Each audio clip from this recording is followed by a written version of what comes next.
Congress party all India head క్వార్టర్స్లో స్వాతంత్ర దినోత్సవ వేడుకల సందర్భంగా సోనియా గాంధీ అవమానించారు దేశ జాతీయ సాంగ్ను. వందే మాత్రం పాడుతుంటే అభ్యంతరం చెప్పారు అంటూ భారతీయ జనతా పార్టీ కొత్త నినాదం ఎత్తుకుంది. ఏకంగా అమిత్ షాయే సోనియా క్షమాపణ చెప్పాలి అంటూ విమర్శిస్తున్నారు. కొంతమంది బీజేపీ నాయకులైతే ఆమెకు భారతీయ సంస్కృతి తెలియదంటూ పాత నినాదం ఇటాలియన్ అనే నినాదాన్ని మళ్ళీ తీసుకొస్తున్నారు. ఎందుకని ఈ వాదన వచ్చింది? సో జరిగింది ఏంటంటే, కాంగ్రెస్ హెడ్ క్వార్టర్స్లో స్వాతంత్ర దినోత్సవ వేడుకల సందర్భంగా వందే మాతర గీతం ఫుల్ స్టాండ్ ఆల్ స్టాంజర్స్ పాడుతుంటే ఫుల్ సాంగ్ మధ్యలో సోనియా గాంధీ ఇలా సైగలు చేసింది. సో ఆమె ఆ వందే మాతర గీతాన్ని మధ్యలోనే ఆపేయమని ఆమె ఉద్దేశము అన్నది బీజేపీ ఆరోపణ. కాంగ్రెస్ డిఫెన్స్ ఏంటంటే అది నిజం కాదు, కేవలం మల్లికార్జున్ ఖర్గే చాలాసేపు నిలబడి ఉన్నాడు కనుక ఆయన కోసం ఒక చైర్ తీసుకురమ్మని ఆమె సైగ చేసింది అనేది కాంగ్రెస్ పార్టీ వాదన. సో వాస్తవంగా వందే మాతర గీతం పైన భిన్నాభిప్రాయాలు చాలా కాలం నడిచాయి. కాంగ్రెస్ పార్టీ వైఖరి కాంగ్రెస్ పార్టీకి ఉంది, బీజేపీ వైఖరి బీజేపీకి ఉంది. మొదటి 2 స్టాంజాసే పాడాలన్నది దేశం స్వాతంత్రోద్యమ కాలంలోనే రిజాల్వ్ అయిన ఇష్యూ. ఎందుకంటే నేను దీనిపైన వివరంగా వందే మాతర కాంట్రవర్సీ 2 స్టాంజాస్ 6 స్టాంజాస్ ఏంటి తేడా, ఎందుకు అబ్జెక్షన్స్, ఏ కారణాల రీత్యా 2 స్టాంజర్స్కే కన్ఫైన్ కావాలన్న నిర్ణయం స్వాతంత్రోద్యమ కాలంలోనే ఒక నెహ్రూనే కాదు, గాంధీ, నెహ్రూ, సుభాష్ చంద్రబోస్, సర్దార్ పటేల్, అబ్దుల్ కలాం ఆజాద్, రవీంద్రనాథ్ ఠాకూర్తో సహా అందరూ డిసైడ్ చేశారు. ఈవెన్ ఠాగూరే రవీంద్రుడే దీన్ని 2 స్టాంజర్స్కు కుదించి ఏఐసిసి సెషన్లో పాడారు.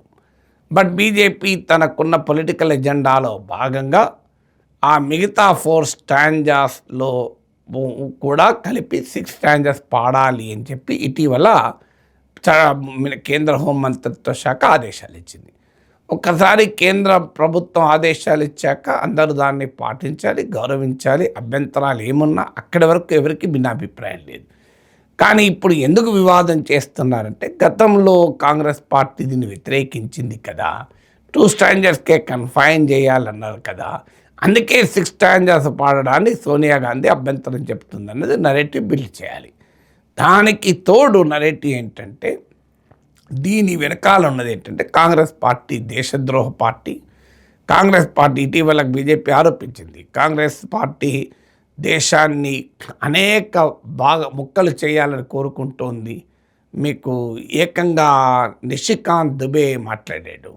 సో కాంగ్రెస్ పార్టీ రాహుల్ గాంధీ దేశాన్ని ఉత్తరప్రదేశ్ను 5 దేశాలుగా, తమిళనాడు ఒక దేశంగా, కర్ణాటక ఇంకో దేశంగా, పంజాబ్ ఇంకో దేశంగా మార్చాలని కోరుకుంటోందంటూ ఆరోపించారు.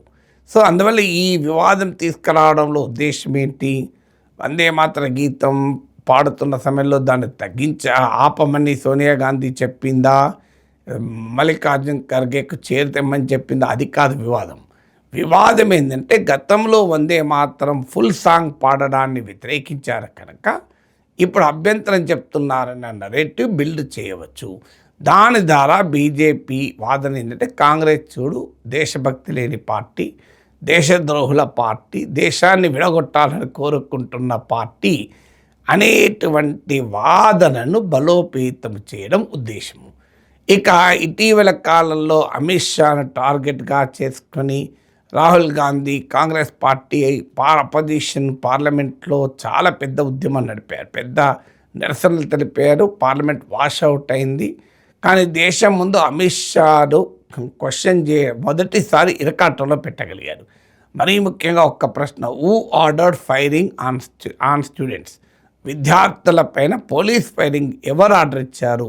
మరి పోలీస్ మినిస్ట్రీ ఆఫ్ హోమ్ కిందికి వస్తుంది కనుక అమిత్ షా బాధ్యత లేదా అని ధర్మేంద్ర ప్రధాన్ రాజీనామా తర్వాత ప్రధానమైన టార్గెట్ను అమిత్ షాని చేసుకున్నారు. సాధారణంగా ఇప్పటి వరకు ఎజెండాలో నరేటివ్లో ముందుండే బీజేపీ ఈ నీట్ ఎగ్జామ్, కాక్రోచ్ల ప్రొటెస్ట్లు, చీఫ్ జస్టిస్ ఆఫ్ ఇండియా వ్యాఖ్యలు, పెల్లెట్ గన్ల ప్రయోగము, ధర్మేంద్ర ప్రధాన్ రాజీనామా, ఈ మొత్తం ఎపిసోడ్లో బీజేపీ ఎజెండా వీక్ అయింది, అపోజిషన్ స్ట్రాంగ్ అయింది. Opposition power of the street కూడా కలుపుకునే వరకు నెంబర్స్ తగ్గినా మారల్ ఆర్గ్యుమెంట్ బలంగా ఉండడము, వీధి పోరాటాల మద్దతు ఉండడం వల్ల అపోజిషన్ ఒక నూతన చైతన్యంతో ప్రభుత్వాన్ని ఒక రకంగా బోన్లో నిలబెట్టగలిగింది, ఇరకాటంలో పెట్టగలిగింది. ఒకవేళ బోన్లో నిలబెట్టడం పెద్ద పదమైతే ఇరకాటంలో పెట్టగలిగింది నిజం. అందువల్ల దానికి కౌంటర్గా కూడా, అంటే మీరు అమిత్ షాని టార్గెట్ చేస్తారు కనుక మేము సోనియా గాంధీని టార్గెట్ చేస్తామనేది. కానీ ఇక్కడ ఇంకొక పాయింట్ చెప్పాలి. ఇప్పుడు సోనియా గాంధీ మరి వందే మాతరం హితన మొదలాపన్నదా లేదని కాంగ్రెస్ పార్టీ అంటోంది, అవునని బీజేపీ అంటుంది, మనకు తెలియదు.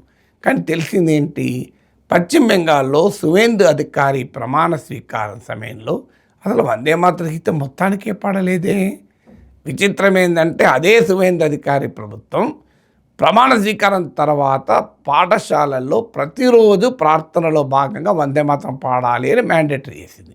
కానీ తన ప్రమాణ స్వీకారం అప్పుడు మాత్రం సువేందు అధికారి వందే మాతరం పాడలే.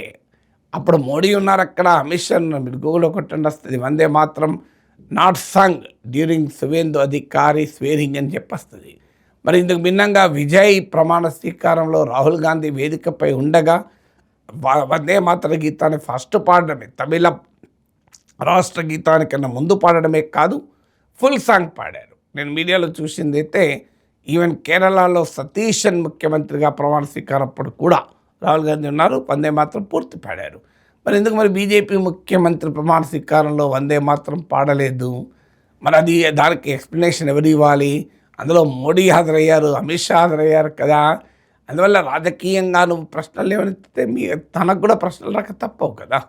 సో అందువల్ల వందే మాతరం పైన హిస్టారిక్ కాంట్రవర్సీ ఒకటైతే కరెంట్ పొలిటికల్ కాంట్రవర్సీకి ఉన్న డైమెన్షన్స్ ఇవి.